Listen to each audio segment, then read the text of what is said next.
Now we turn to just some of the many questions being asked about safety, security, and helping children cope in the wake of this tragedy. Stephen Brock is a professor of school psychology at California State University in Sacramento. He's a member of an emergency assistance team for the National Association of School Psychologists. Dewey Cornell is director of the Youth Violence Project at the University of Virginia. He's a forensic clinical psychologist. And we hope to be joined shortly by Mo Canady. He's the executive director of the National Association of School Resource Officials, which works on school-based policing and security. For now, I want to welcome both Stephen Brock and Dewey Cornell. And I'll start with you, Stephen Brock. You've dealt with this sort of thing before. What was your reaction when you heard this today? Well, as a school psychologist, as a father, as a person who's no stranger to this kind of loss, it was quite simply devastating. It's a very sad day. And Dewey Cornell? Terrible tragedy and very frustrating that we weren't able to prevent this. Let me stay with you, Dewey Cornell. You have, as we said, worked with this sort of thing. People look at this and they think, how could it happen? What do you say when your friends, your colleagues, people who know the work you do, how do you answer that question? Well, the first thing I try to point out is that calling this a school shooting is a bit of a misnomer. It's a mass shooting that happened to occur in a school. Schools are very safe places. We know objectively that students are safer in school than almost any place else. But what's really critical is to understand the relationship between the shooter and the victims. We will look for ways to prevent these types of shootings through two key factors. Mental health issues that may be present in the shooter. Again, in this case, it's too early to say. And also some kind of interpersonal conflict that was overwhelming to the individual. We really can prevent school shootings and other types of mass casualty shootings, but we got to think about earlier prevention. Prevention has to start long before there's a gunman in the parking lot. Prevention has to start with mental health services and resources in the community to resolve problems and difficulties that people have long before they escalate into a serious violent situation. And Stephen Brock, we know that in many instances that prevention is taking place, but it's not happening often enough, because so often these shootings occur and it is typically a young man in his late teens or early 20s, a troubled young person. Why aren't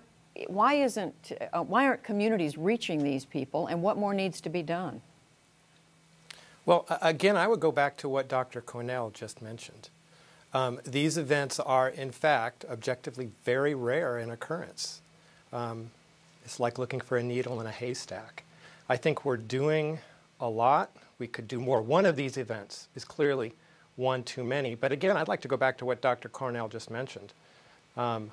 These events are extraordinarily rare, and objectively, schools are very safe places.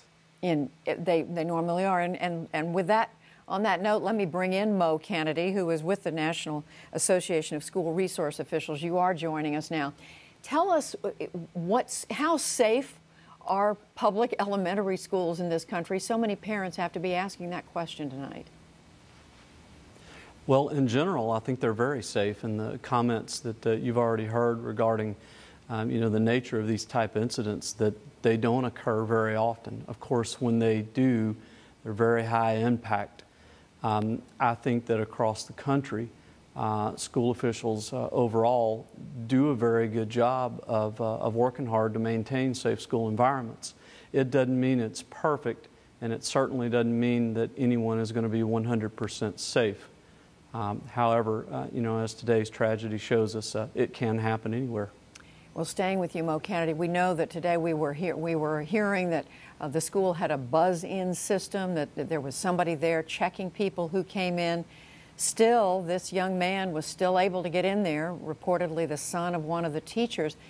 What is it that schools could be doing, should be doing, to prevent something else like this, as rare as it is?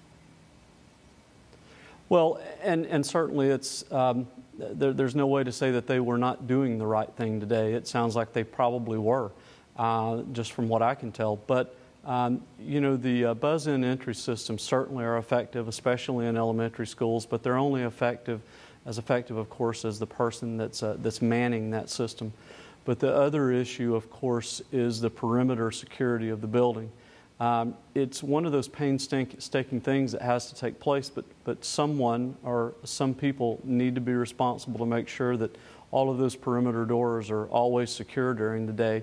And that's really difficult, especially with children having the propensity to open those doors, sometimes for people they don't even know.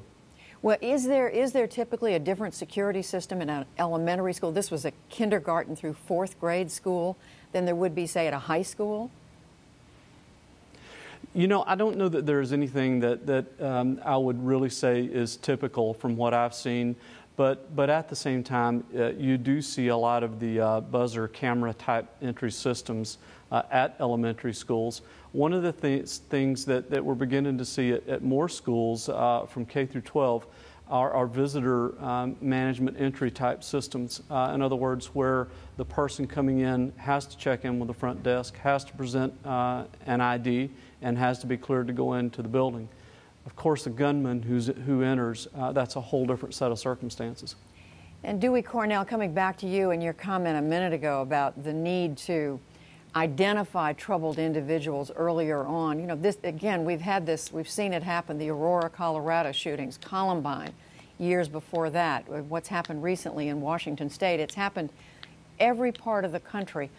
What more do people tonight, as they go home and have dinner with their families and as they talk to their children, what more do we need to be doing?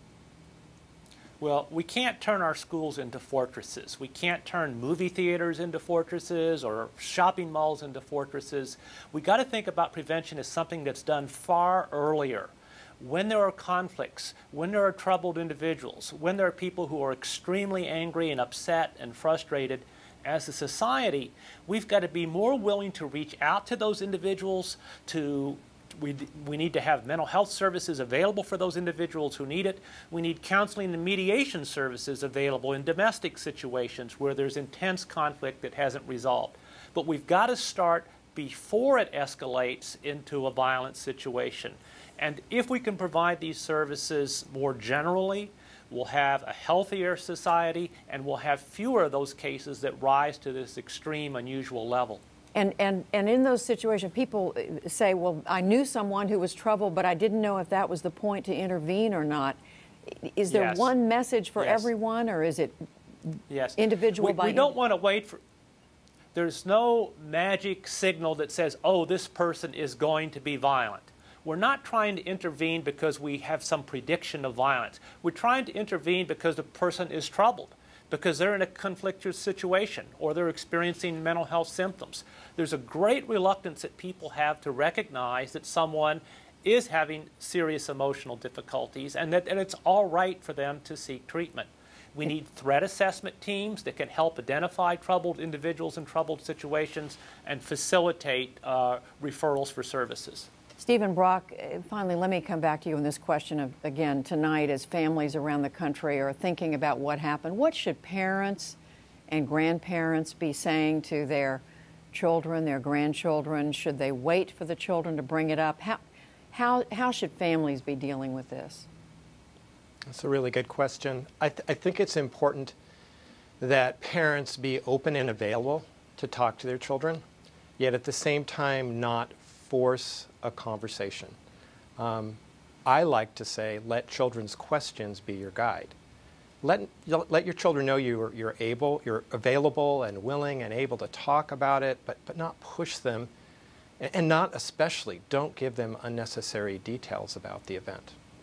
One thing I think I might tend to be more assertive about putting forward, and that's the thing you've heard from all three of us so far, is that objectively, schools are safe places. And I know that might sound like a contradiction today, because this is a very sad day, and the tragedy is horrible. But schools are safe places, and parents need to be reassuring their children that the schools that we send our children to on a day-to-day basis are very, very safe places. Well, that's an important message to take away on this terrible day. We thank you all, Stephen Brock, Mo Canady, Dewey Cornell. Thank you.